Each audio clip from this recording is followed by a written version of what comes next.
In 2014, we met a woman who, from the start, came with warnings. People around us whispered her name with caution, telling us to be vigilant, to keep our distance. She was known for being blunt, sometimes brutally so, and had a reputation for interfering in matters that were none of her concern. Her name came up often in conversations, always tangled with gossip and tension.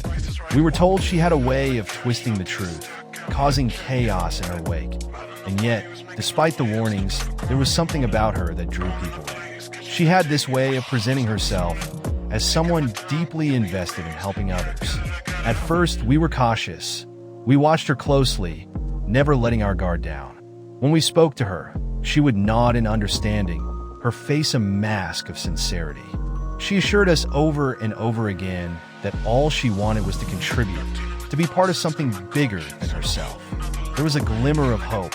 Maybe, just maybe, she had changed. After all, everyone deserves a chance, right? Against our better judgment, we decided to let her into our circle, convinced that she had the community's best interest at heart. But we were wrong. So very wrong. It didn't take long for her true colors to emerge. And when they did, it was like a storm we never saw coming. She wasn't interested in unity. She wanted control, power, and manipulation. It was subtle at first, little remarks here and there, small jabs at people's character that she passed off as concern. But then, the cracks started to show. She began creating confusion within the group, twisting words, and subtly spreading lies that grew like wildfire.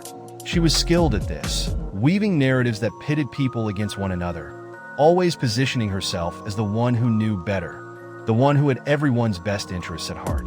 Soon, the group was in disarray. Old friends began to distrust one another, disagreements escalated, and no one could quite trace the source of the discord. But we knew. It was her, always lurking in the shadows, feeding the flames with half-truths and manipulations.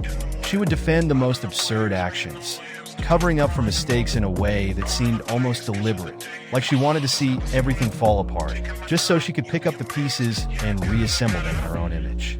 The worst part was the gossip. Oh, the gossip. She whispered into ears, twisting facts into lies, sowing seeds of doubt that grew into full-blown misunderstandings.